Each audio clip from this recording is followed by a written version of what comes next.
Hello everyone, I am professor Sandeep Gadekar और मैं आज आपके लिए एक बड़े इम्पोर्टेंट सा चैप्टर लेके आया हूँ। चैप्टर का नाम है इनकम फ्रॉम हाउस प्रॉपर्टी।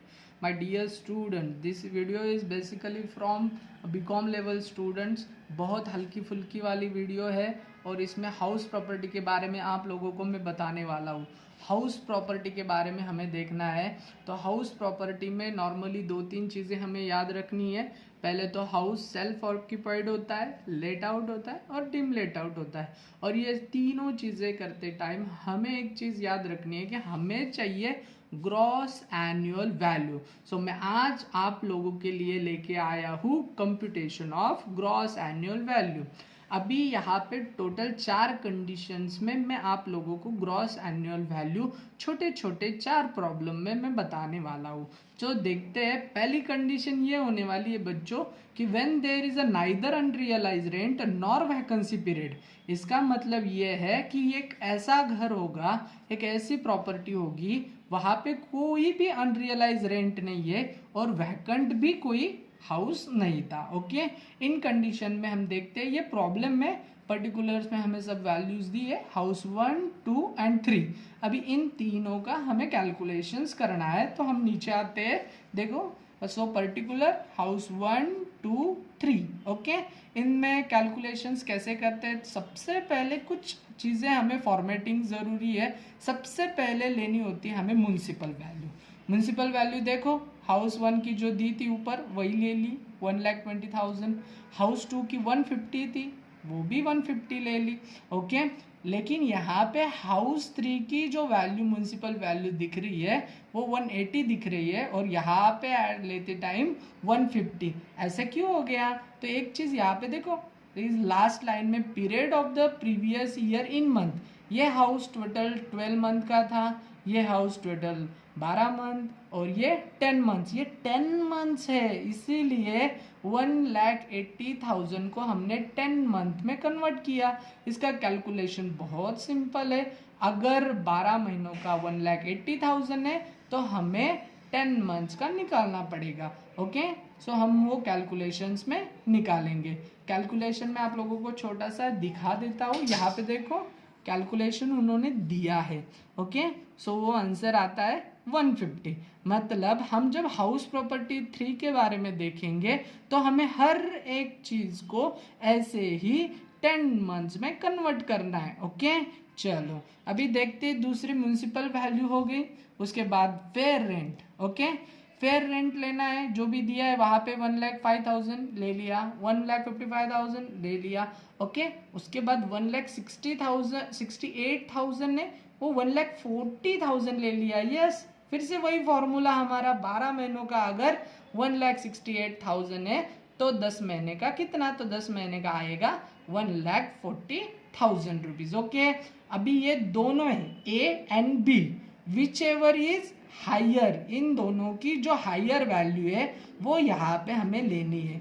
इन दोनों की ए स्मॉल बी, मतलब म्युनिसिपल वैल्यू, फेयर रेंट, इन दोनों में से जो सबसे बड़ी वैल्यू है वो लेने। यहाँ पे देखो 1,20,000 दिख रहा है, यहाँ पे 1,05,000 दिख रहा है, तो दोनों में से बड़ी कौन सी है? तो बड़ी है 1,20,000। सो हम 1,20,000 लेंगे।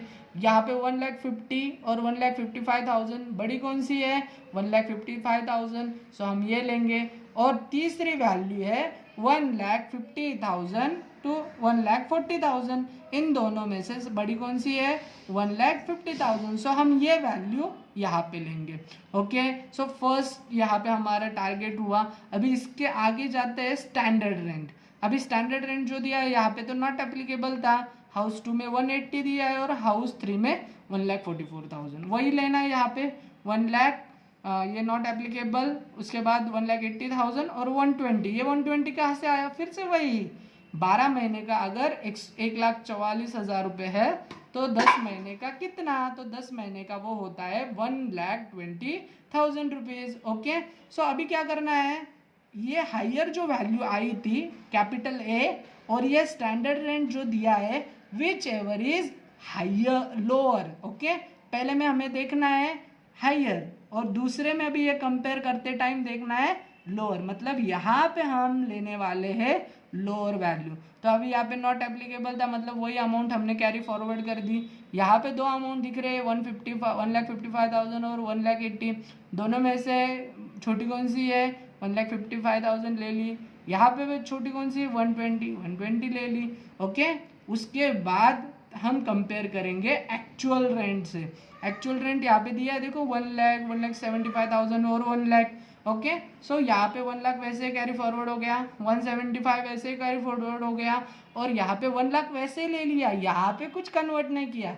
My dear friends, my dear students, कभी कोई हमें एक्चुअल रेंट ज़्यादा नहीं देगा, जितना उसका बनता है उतना ही देगा। सो इसीलिए हमने 1 लाख को यहाँ पे वैसे ही 1 लाख कैरी फॉरवर्ड किया। ओके, सो आगे बढ़ते हैं।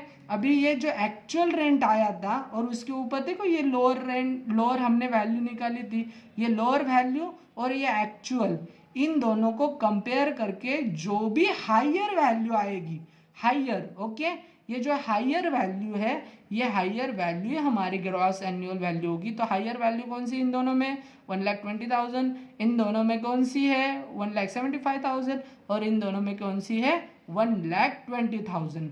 ये था हाउस प्रॉपर्टी का ग्रॉस एनुअल वैल्यू कैसे निकालते हैं। कंडीशन नंबर 1, मतलब when there is a neither unrealised rent, मतलब यहाँ पे कोई ऐसी कंडीशन नहीं है कि हमें रेंट मिला नहीं है, कोई ऐसी कंडीशन नहीं है कि 10 ही महीने वैकेंट है पीरियड। अभी यहाँ पे घर वैकेंट दिख रहा है, लेकिन इस कंडीशन में ये घर का कंस्ट्रक्शन ही 2 महीने लेट हुआ होगा, इसीलिए ये घर हमें साल भर में बस 10 महीने दिख रहा है। ओके, सो ये थी हमारी कंडीशन नंबर 1।